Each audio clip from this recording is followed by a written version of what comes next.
O cérebro é dividido em três partes. A parte superior controla os pensamentos, a coordenação motora, as emoções e a fome. Já a parte mediana controla a audição, reflexos de visão e a consciência. Por sua vez, a parte inferior coordena a análise dos sentidos. O cérebro é dividido em dois hemisférios. Enquanto o esquerdo controla os pensamentos analíticos, o direito coordena os pensamentos criativos.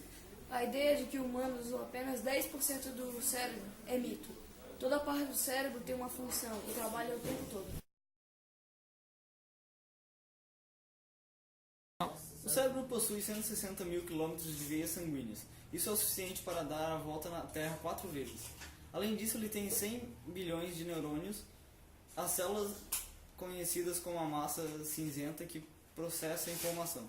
Aprender uma segunda língua antes dos 5 anos pode mudar o desenvolvimento do cérebro para o resto da vida.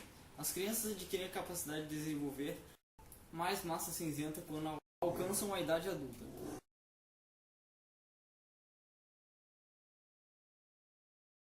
Se o cérebro fosse o HD de um computador, ele teria 4 terabytes de informação.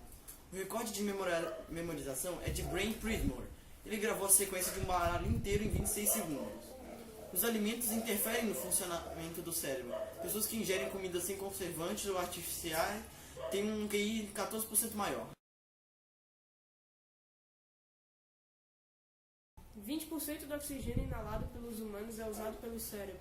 O cérebro de Albert Einstein pesava 1.230 gramas. Um cérebro médio de um homem pesa 1.360 gramas. Isso significa que o tamanho e peso não dizem nada sobre a inteligência do indivíduo.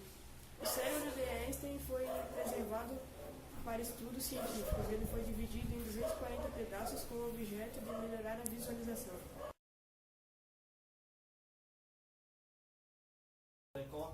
Os homens conseguem processar primeiro a informação do lado esquerdo.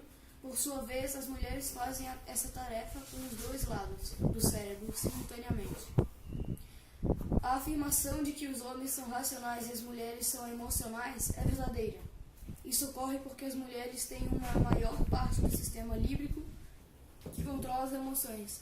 Porém, os homens têm uma porção maior do que a parte inferior, responsável por controlar as habilidades de cálculos.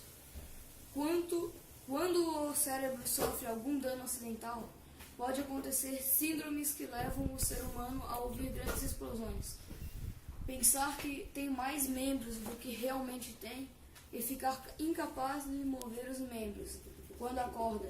Isso acontece porque o cérebro ainda está em repouso.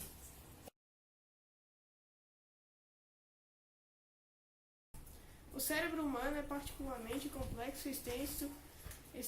Este é imóvel e representa apenas 2% da massa do corpo, mas apesar disso recebe aproximadamente 25% de todo o sangue, o que é bombeado pelo coração. Divide-se em dois hemisférios, o esquerdo e o direito. O seu aspecto se assemelha ao miolo de uma noz. É um conjunto distribuído de milhares de milhões de células que se estende por uma área mais de 1 metro quadrado, dentro de qual conseguimos diferenciar certas estruturas correspondendo às chamadas áreas funcionais, que podem cada uma abranger até 1/10 dessa área. O hemisfério dominante em 98% dos humanos é o hemisfério esquerdo. É responsável pelo pensamento lógico e competência comunicativa. Enquanto o hemisfério direito é responsável pelo pensamento simbólico e criatividade, embora as pesquisas recentes estejam contradizendo isso, comprovando que existem partes do hemisfério direito destinadas à criatividade e vice-versa. Nos canhotos, as funções estão diversas. O hemisfério esquerdo diz-se dominante, pois nele localizam-se duas áreas especializadas: a área da broca, o córtex, responsável pela motricidade da fala, e a área do Wernicke, o córtex, responsável pela compreensão verbal.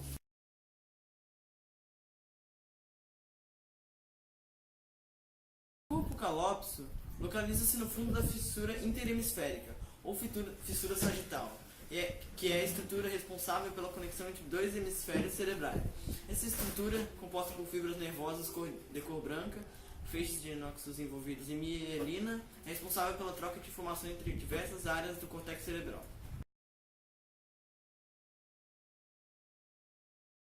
O córtex motor é responsável pelo controle e coordenação da motricidade voluntária. Traumas nesta área causam fraqueza muscular ou até mesmo paralisia.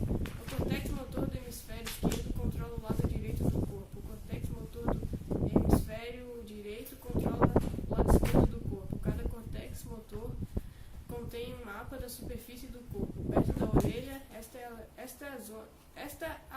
está a zona que controla os músculos da garganta e da língua. Segue-se depois da zona dos dedos, mão e braço. A zona do tronco fica ao alto das pernas e pés vem depois, na linha média do hemisfério.